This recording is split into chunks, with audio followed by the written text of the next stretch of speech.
Hi guys, this is Eclipse, and today we're going to be doing an awesome challenge to myself. I found this on the NVIDIA website of their GeForce GTX 750 Ti mini build, and they're presuming this is next gen. And the next gen prices, I think they're trying to compete with, because there's this 470 and both of these are about 360. So the question today is, can we really make a next gen PC for about the same price?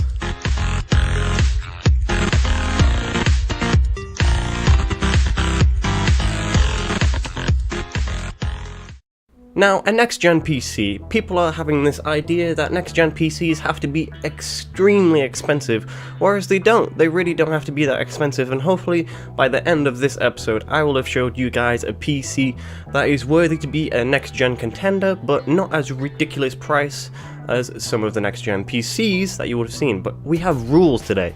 One rule is that it can't cost the earth. Number two, it has to play BF4 on Ultra at 1080p smoothly. And number three, it can't take up loads of room. Another rule I'm now just making is that I have to do this in one take. And you guys might notice from the tone of my voice that I'm doing this in one take, and I'm trying to make it nice and comfortable for you guys, but if I do fuck up, this is my one take rule, that I can fuck up if I wish to do so. Now we have to move on to the components and parts. These are one of the most important things that make up your whole PC. We're going to be ranging from our SSDs, our cases, our GPUs. We're going to be getting everything together for you guys in a nice cheap bundle. So hopefully you guys will like this, and we're going to start off with the first part, which is the motherboard. This is a mini ITX motherboard, and this is a cracking little motherboard. The motherboard they originally had in the NVIDIA build didn't have Bluetooth built into it or a DisplayPort built into the motherboard, and it wasn't very overclockable. This one is supremely good at overclocking, and it's a cracking price of £97.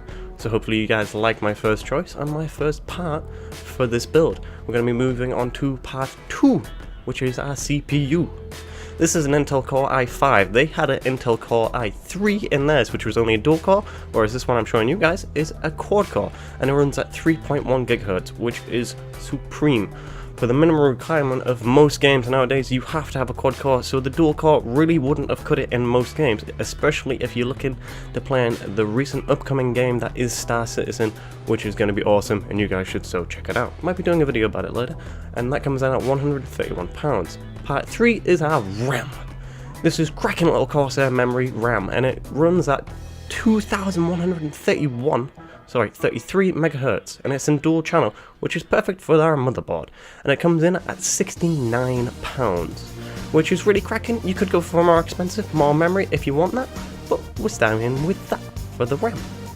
Now our most important part, which is part 4. This is the GTX 750 Ti. The reference card they brought out for this only had 1GB, but this has a wonderful and supreme 2GB. The features on this are fucking chock-a-block. You have Shadowplay here, you have new Maxwell chip, it only runs on 60 watts, which is amazing.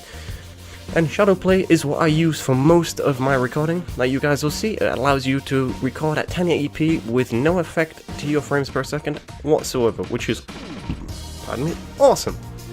Now you have NVIDIA GPU Boost 2.0 in here, and that allows you to control the wattage and temperature of your thingy-boy on your graphics card, which is brilliant. And this will run most modern games at 60 frames per second at 1080p at high or ultra settings. It depends how optimized the games really are. If you're going to be playing Bioshock Infinite on this bad boy at ultra settings, yeah, oh yeah, it's an awesome game and it's really well optimized for nearly all cards.